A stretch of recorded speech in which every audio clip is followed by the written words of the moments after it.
what a night. One act that found success with the label's new R&B sound started out as a doo-wop group, the Dells. When we were kids, we came to Chess, and then the Chess told Marvin, our lead singer, said, he asked me, he said, do you have a job? Marvin said, yeah, I got a job. I said, well, keep it, because you'll never be a singer. That's the one time Leonard Chess was wrong. Oh, what a night.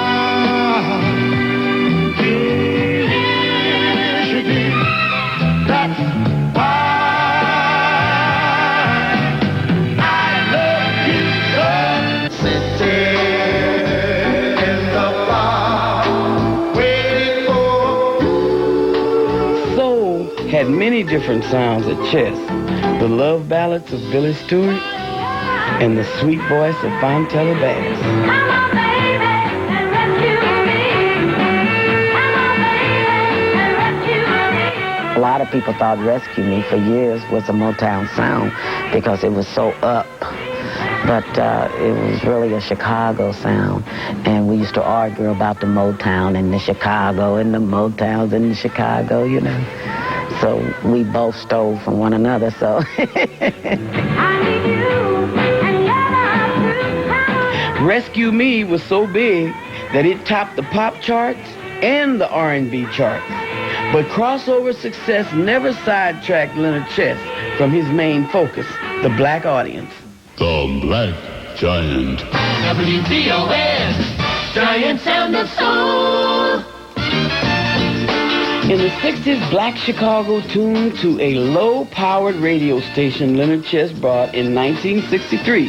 It was the first 24-hour black music station in the city. Their playlists definitely helped record sales because if you weren't on their list, the stores wouldn't stock the product.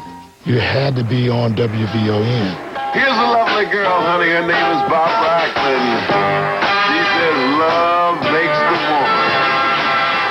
Because it was the powerhouse black station in Chicago that made it one of the powerhouse black stations in America and thus a trendsetter.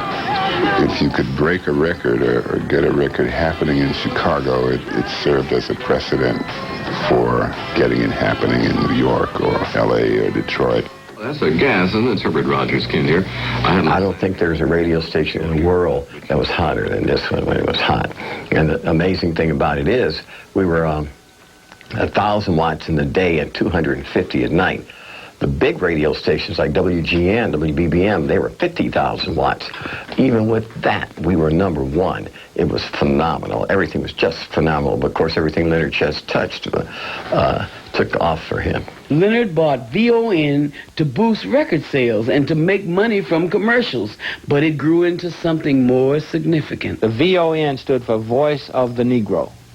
And yes, I think that station, more than any station I know of, lived up to the fact that it was the voice of the black community. The community relied on them to keep them informed on what was happening, what was going on, what causes were worth supporting, you know, what positions to take, who to get mad at.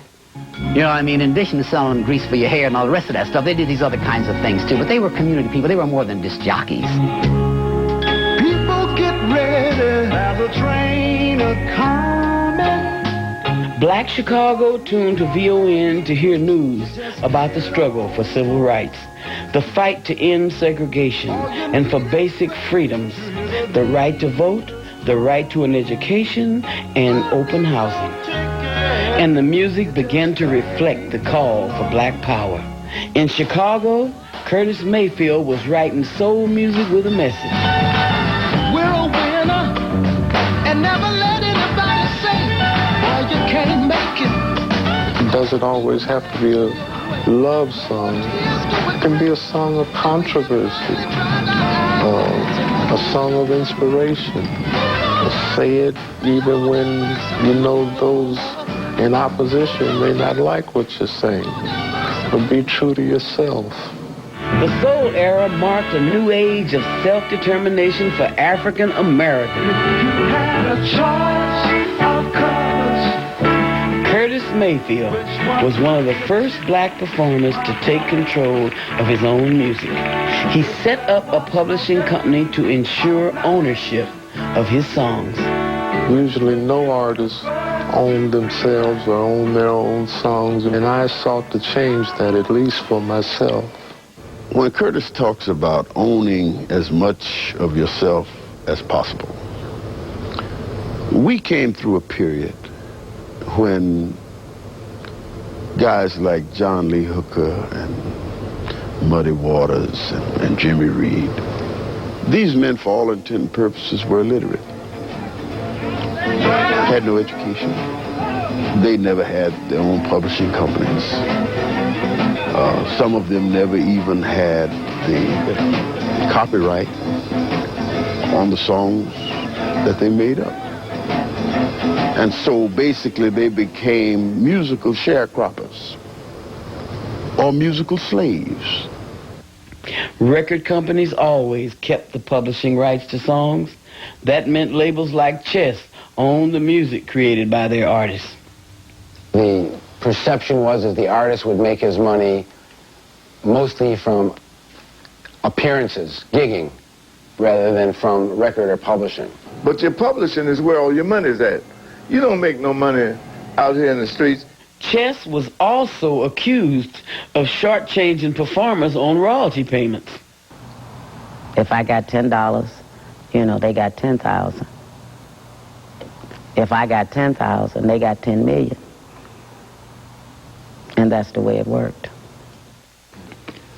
I don't think it's fair for history to say that Leonard Chess or Chess Records ripped off the black artists any more than BJ or Motown or Atlantic or you name it. We began to demand things. It's like before we were scared to demand certain things as artists and figured we shouldn't speak because it would hurt our careers or something. But we began to speak, and it helped a lot. Artists like Curtis Mayfeild started taking even more control of their music by forming their own record labels. Curtis and Eddie Thomas launched Curtom Records in 1968. It became a multi-million-dollar label when Curtis scored a 1972 hit film.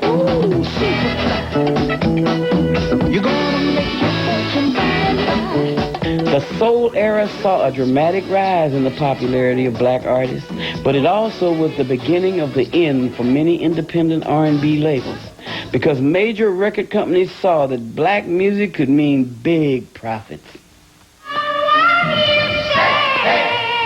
In 1963, VJ's artists were scaling the charts in pop, R&B, blues, jazz, and gospel, but appearances can be deceiving.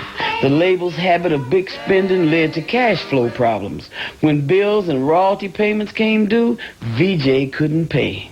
Whenever you're expanding, you always spend more than you're taking in during expansion. And my idea was to expand. I had a serious disagreement with Jimmy and Vivian, and they felt that it was time to retrench. And I said, if you retrench now, we'll be little. We'll go back to being little again, and I don't want to be little. And they said, but we don't want to go in credit. I was going to borrow some money. I was going to get a line of credit. They said, we don't want to borrow money. It's ours.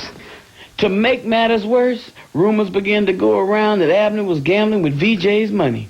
No, it wasn't true. I didn't gamble with company funds. What people don't know is that I owned a third of the company. And I'm gambling. If I gamble with money, it's my money. So we did. I will say that I believe I helped integrate the crap tables in Las Vegas at the Dunes. Not that that's a worthy achievement or anything, but it's a fact.